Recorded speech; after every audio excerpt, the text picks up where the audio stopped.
অবসরপ্রাপ্ত বিচারপতি তথা বিজেপি নেতা অভিজিৎ গঙ্গোপাধ্যায়কে তোপ কুণাল ঘোষের এক্স স্যান্ডেলে বিরোধী দলনেতা শুভেন্দু অধিকারীকেও আক্রমণ তৃণমূল নেতার।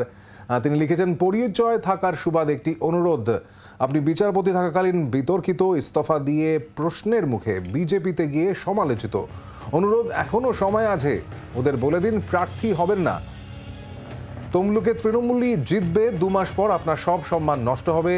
যে আপনাকে তমলুক নিয়ে যাচ্ছে সেও আপনাকে হারাবে। তার দলে অন্য বড় নাম সে সহ্য করতে পারে না, বাড়তে দেবে না। এখনো সময় আছে, আপনি নির্বাচনী ময়দান থেকে সরে থাকুন। পরাজয়ের দিনটি দেখা বড় কঠিন, শুভানুধ্যায়ী হিসেবে ভাবতে বললাম। কুণাল ঘোষ তিনি এক্স হ্যান্ডেলে এই পোস্ট করেছেন অভিজিৎ গঙ্গোপাধ্যায়কে উদ্দেশ্য করে, এবং সেখানে তিনি একদিকে যেরকমভাবে পরামর্শ দিচ্ছেন, একই সঙ্গে কটাক্ষেরও সুর তার এই পোস্টে, যেখানে অভিজিৎ গঙ্গোপাধ্যায় যেখানে জল্পনা চলছে যে তিনি তমলুক থেকে বিজেপির প্রার্থী হবেন। এখনো প্রার্থীপদ ঘোষণা হয়নি, আপনি সরে আসুন, নির্বাচনে লড়বেন না। কার্যত এই পরামর্শই কুণাল ঘোষের। বাংলার আওয়াজ, বাঙালির আবেগ, জি 24 ঘন্টা।